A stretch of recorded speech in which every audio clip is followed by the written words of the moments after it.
Hi friends, good morning. Knowledge today topic వచ్చేసి 9th class biology part 2. Part 1 నేను 1 week back నేను upload చేస్తాను. దాంట్లో plant cell and animal cell with డయాగ్రామ్స్తో I'm explaining that in lesson main points. Today వచ్చేసి part 2, the fundamental unit of leaf in this lesson main points. Let's start the topic. The cytoplasm is the sticky substances that surrounds the plasma membrane. Two types of intracellular metabolisms called intracellular metabolism is the synthesis of proteins. Second one, celled intracellular metabolism is the synthesis of lipids. First proteins, next lipids. Golgi complexes store various types of materials before transporting them to other parts of the cell. Lysosomes containing digestive enzymes are called autolytic sashes. Mitochondria, which produce energy through cellular respiration, are called cell organelles. Sash-like structure that store solid liquid substances are voids. There are two types of plastids found only in plants: plastids which are colored and plastids which are colorless. 1838 and 39 years old M.J. Pleiden and theorists of the Schwann, they proposed the particles theory. 1995, Rudolf Werner-Korn observed cell deviation. New cells are formed by the deviation of old cells. ఇది friends the fundamental unit of leaf అనే లెసన్లో part 2గా నేను video upload చేస్తున్నాను. నేను first దీన్ని 1 week or 2 weeks back నేను plants and animal cells డయాగ్రామ్స్తో సహా నేను ఆ డయాగ్రామ్ పార్ట్స్తో సహా ఇందులో ఉన్నటువంటి మెయిన్ పాయింట్స్ అనేవి నేను అప్లోడ్ చేయడం జరిగింది. అందులో ఏంటంటే జీవులు నిర్మాణాత్మక క్రియాత్మక ప్రమాణాలు, కణాలు, అలాగే వాటికి సంబంధించిన లిపిడ్లు, ప్లాస్మా పొరలు, వీటన్నిటిని అప్పుడు చెప్పడం జరిగింది. ఇప్పుడు సెకండ్ పార్ట్ ఏంటంటే ప్లాస్మా పొరచి ఆవరించి ఉన్నటువంటి జిగురు పదార్థం, అంటే అది స్టిక్కీగా ఉంటుంది కాబట్టి దాని చుట్టూ ఉన్నటువంటిది అదొక ప్లాస్మా మెంబ్రైన్ అనమాట. అంటే అది ప్లాస్మా త్వచము కణద్రవ్యంతో కూడి ఉంటుంది అని చెప్తున్నారు. అలాగే దీంట్లో ఏంటంటే అంతర్జీవ ద్రవ్యజాలం అనేది ఉంటుంది. ఇందులో కణాలు మరియు ఇవి ఎలా ఉంటాయంటే గరుకు అంతర్జీవ ద్రవ్యజాలము, నునుపు ద్రవ్యజాలం అని చెప్పి 2 టైప్స్ ఉన్నాయి.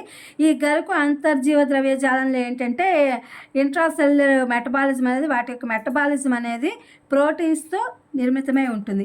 ఇక్కడ సెకండ్ వన్ వచ్చేసరికి సెల్యుడ్ ఇంట్రాసెల్యులర్ మెటబాలిజం అనేది ఇది లిపిడ్స్తో సంశ్లేషణ చెంది నిర్మితమై ఉంటుంది. అంటే సంశ్లేషణ, ఇది ప్రోటీన్స్తో సంశ్లేషణ చెందుతుంది, ఇది లిపిడ్స్తో సంశ్లేషణ చెందుతుంది. అలాగే గాల్జీ సంక్లిష్టాలు, మనం కొన్ని రకాల బొమ్మలు వేసాము ప్లాంట్ సెల్స్, యానిమల్ సెల్స్లో. అందులో మనము కొన్ని గాల్జీ సంక్లిష్టాలు అని చెప్పి రిక్తికలు లాంటివి మనం ఇచ్చేసాం. ఆ రిక్తికలు అనేవి వేరుగా ఉంటాయి, గాల్జీ సంక్లిష్టం వేరుగా ఉంటుంది.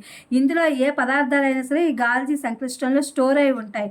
ఆ స్టోర్ అయి ఉన్నటువంటి పదార్థాలు ఇతర భాగాలకు రవాణా చేస్తాయి. అంటే వీటిని కణశక్తి భాండాగారాలు అని చెప్పి అంటారు. ఇది ఆ యొక్క శరీరానికి అవసరమైనటువంటి శక్తిని రవాణా చేస్తూ ఉంటాయన్నమాట బాడీ మొత్తం. అది గాల్జీ సంక్లిష్టం యొక్క ప్రాముఖ్యత అనమాట. తర్వాత ఈ లైసోజోములు అనేవి జీర్ణక్రియలో విచ్చిత్తి సంచులు లాంటివి, అంటే సాచెట్స్ లాంటివి ఎనర్జీ అనేటువంటి దానిని ప్రొడ్యూస్ చేస్తూ ఉంటాయి. ఇవి ఆటోలైటిక్గా, అది సాచెట్స్ రూపంలో, అంటే ఒక సంచుల రూపంలో ఇవన్నీ కూడా డైజెస్టివ్ సిస్టంలో ఇవి ఎంజైమ్స్ అన్ని ప్రొడ్యూస్ చేస్తూ ఉంటాయి అన్నమాట. తర్వాత మైటోకాండ్రియా వచ్చేసేసి ఇదేంటంటే కణ శ్వాసక్రియను ఉత్పత్తి చేస్తాయన్నమాట. ఇవి కణ శ్వాసక్రియను ఉత్పత్తి ఇది గాల్జీ సంక్లిష్టము, ఇదేమో మైటోకాండ్రియా. ఇది కూడా శక్తిని మామూలుగా ప్రొడ్యూస్ చేస్తుంది. ఎలా ప్రొడ్యూస్ చేస్తుందంటే శ్వాసక్రియ ద్వారా. అలాగే ఇతర ఆర్గానెల్స్కి ఇవన్నీ కూడా ప్రొడ్యూస్ చేయడం అనేది జరుగుతూ ఉంటుంది. కణశక్తి భాండాగారాలు అని చెప్పి దీన్ని కూడా అంటారు. అలాగే ఎలాగైతే ఉందో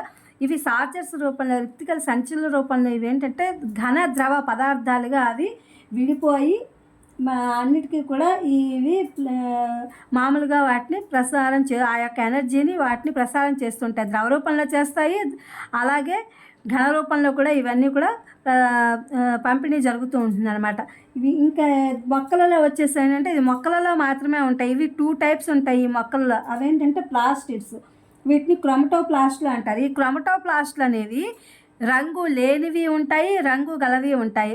రంగు లేనివి అనేవి ఉంటాయి. ఈ క్రోమటోప్లాస్ట్లు రంగు లేనివిగా కూడా ఉంటాయి. 1838, 39లో ఏమైంది అంటే కనుక ఎంజే ప్లేడను మరియు థియోడర్ ష్వాన్లు అనేవాళ్ళు ఏం చేశారంటే కణ సిద్ధాంతాన్ని ప్రతిపాదించారు. వీళ్ళు పార్టికల్స్ థియరీ అనే ఒక దాన్ని ప్రవేశపెట్టారు. అలాగే 1955లో రూడాల్ఫ్ విర్కోన్ అనే ఆయన కణ విభజనను ప్రతిపాదించాడు.